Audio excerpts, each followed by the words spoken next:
അസ്സലാമലൈക്കും. പതിവ് പോലെ രാവിലെ തന്നെ അടുക്കള ജോലിയൊക്കെ ഒന്ന് ഒതുക്കി വെച്ച് ഞാൻ മുറ്റടിക്കാൻ തുടങ്ങി കേട്ടോ. ഒരുപാട് മുറ്റമുണ്ട് കേട്ടോ ഞങ്ങൾക്ക്. എല്ലാം നല്ല അടിച്ച് വൃത്തിയാക്കി കഴിയുമ്പോൾ നല്ല ഭംഗിയുണ്ടാവും കേട്ടോ. പിന്നെ അതുപോലെ കുറച്ച് പാത്രങ്ങളുണ്ടായിരുന്നു, അതൊക്കെ കഴുകി വൃത്തിയാക്കി അവിടെയൊക്കെ ഒന്ന് ക്ലീൻ ആക്കിയിട്ടു. എൻ്റെ മോള് ഇഡ്ഡലി ചമ്മന്തിയൊക്കെ കഴിച്ചുകൊണ്ടിരിക്കുകയായിരുന്നു. അവളുടെ അടുത്ത് പോയി ഒന്ന് ചെക്ക് ചെയ്തു, നന്നായി കഴിക്കുന്നുണ്ടോ അതെങ്ങനെയാണെന്നുള്ളത് ചെക്ക് ചെയ്തു. പിന്നെ മോൻ എഴുന്നേറ്റിട്ടുണ്ടായിരുന്നില്ല, അവനെ പോയി ഒന്ന് വിളിച്ചു.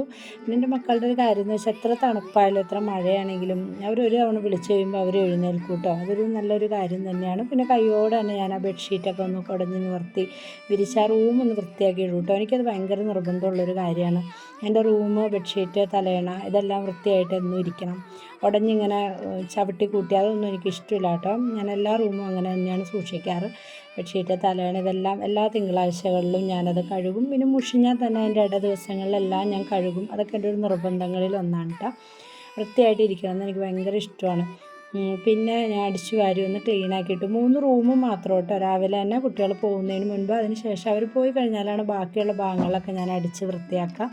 റൂം മാത്രം അടിച്ചിടും. പിന്നെ കുറച്ച് ഞാൻ പറഞ്ഞില്ലേ ബെഡ്ഷീറ്റുകളൊക്കെ അലക്കി വിരിച്ച് രാവിലെ തന്നെ അലക്കി അതങ്ങോട്ട് കൈയോടെയാണ് വിരിച്ചിട്ടാൽ പെട്ടെന്ന് തന്നെ നമുക്ക് ചൂടോടെ മടക്കി വയ്ക്കാനൊക്കെ പറ്റും കേട്ടോ. ഒരു ഉച്ചയൊക്കെ ആകുമ്പോഴത്തേക്കും ഒരുപാട് വെയിലൊന്നും അടിക്കില്ല. പിന്നെ ഞങ്ങൾക്ക് ഒരുപാട് ജാതി മരങ്ങളൊന്നുമില്ല, 1-2 ഉണ്ട്. അതിൻ്റെ കുരുക്കൾ, കായകളൊക്കെ ഞങ്ങൾ സൂക്ഷിച്ചെടുത്ത് വെക്കും കേട്ടോ. പിന്നെ കുഞ്ഞുങ്ങൾക്ക് ചോറും ചിക്കൻ പൊരിച്ചതും കേട്ടോ സ്കൂളിൽ കൊടുത്തു പറഞ്ഞാൽ അവർക്ക് ചാറൊന്നും ഒരുപാട് ചോറിൽ വെച്ച് കൊടുക്കണമെന്ന് അവർക്ക് ഇഷ്ടമില്ല. ഒരു ഡ്രൈ ആയിട്ടുള്ളതൊക്കെ കേട്ടോ സ്കൂളിൽ പോകുമ്പോൾ കൊണ്ടുപോകുന്നത്. അങ്ങനെ അവർ റെഡിയായി. മോൻ സൈക്കിളിലാണ് കേട്ടോ പോയത്. അവനെ വീഡിയോ എടുക്കാൻ എനിക്ക് മിസ്സായിപ്പോയി. എൻ്റെ മക്കളാണിത്, 2 പേര് അവിടെ പോകാൻ വേണ്ടി ഇറങ്ങുന്നു. പിന്നെ ചിക്കൻ കറി വെച്ചു, ചിക്കൻ പൊരിക്കാനുണ്ടായി. എനിക്കും ഉമ്മാക്കും മാത്രം മതിയായിരുന്നു ഉച്ചക്കത്തേക്ക്. ഞാൻ അതൊക്കെ ചെയ്തു വെച്ചു. ഉമ്മാക്ക് മരുന്നൊക്കെ കൊടുക്കണമായിരുന്നു. അങ്ങനെ മരുന്നൊക്കെ എടുത്ത് വെച്ച് ഒരുപാട് ഗുളികയുണ്ട്. ഇനി ഭക്ഷണമൊന്നും വേണ്ടാന്ന് കേട്ടോ ഉമ്മ പറയുന്നത് എന്നോട്. അപ്പോൾ ഒന്ന് കുളിയൊക്കെ കഴിഞ്ഞിരുന്നപ്പോഴത്തേക്കും എൻ്റെ കസിൻ വന്ന് എൻ്റെ ഇവിടുത്തെ അനിയത്തിയാണ് കേട്ടോ. അവൾക്കൊരു കുഞ്ഞു വാവയുണ്ട്. അവൻ എല്ലായിടത്തും പിടിച്ച് കയറലും നടക്കലും ഇപ്പോൾ നടക്കാൻ പഠിച്ചിട്ടുള്ളൂ കേട്ടോ. അപ്പോൾ അവർക്ക് നല്ല മഴ വിശക്കുമെന്ന് പറഞ്ഞപ്പോൾ നല്ല ചൂടൻ അട ഉണ്ടാക്കി തരാമെന്ന് പറഞ്ഞ് മിക്സ് ചെയ്ത് വെച്ചിട്ടുണ്ടായിരുന്നു ഓൾറെഡി. ഗോതമ്പ്, ശർക്കര, തേങ്ങയൊക്കെ വെച്ചിട്ട് ഗോതമ്പിൻ്റെ അട ഉണ്ടാക്കാൻ വേണ്ടി മിക്സ് ചെയ്ത് വെച്ചിട്ടുണ്ടായി.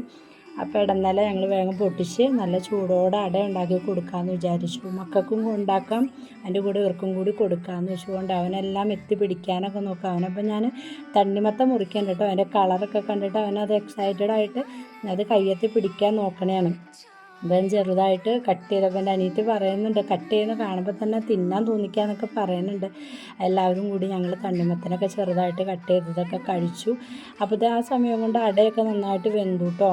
വേഗം കട്ടൻ ചായയൊക്കെ തിളപ്പിച്ച് നല്ല ചൂടൻ കട്ടൻ ചായയും നല്ല ഇലയുടെയൊക്കെ ആയിട്ട് ഞങ്ങൾ വന്നിരുന്നു. ഞാനും ഉമ്മ, എൻ്റെ അനിയത്തി എല്ലാവരും കൂടി ഞങ്ങളിരുന്ന് കഴിച്ചു. എൻ്റെ മക്കൾ വരാൻ വേണ്ടിയിട്ട് ഞാനിനി വെയിറ്റ് ചെയ്യാൻ കേട്ടോ. അവർ വന്നാൽ ഇതൊക്കെ കൊടുത്ത് ഞങ്ങൾക്ക് ഫ്രീ ആയിട്ട് ഇരിക്കണം. ഓക്കെ, അസ്സലാമു അലൈക്കും.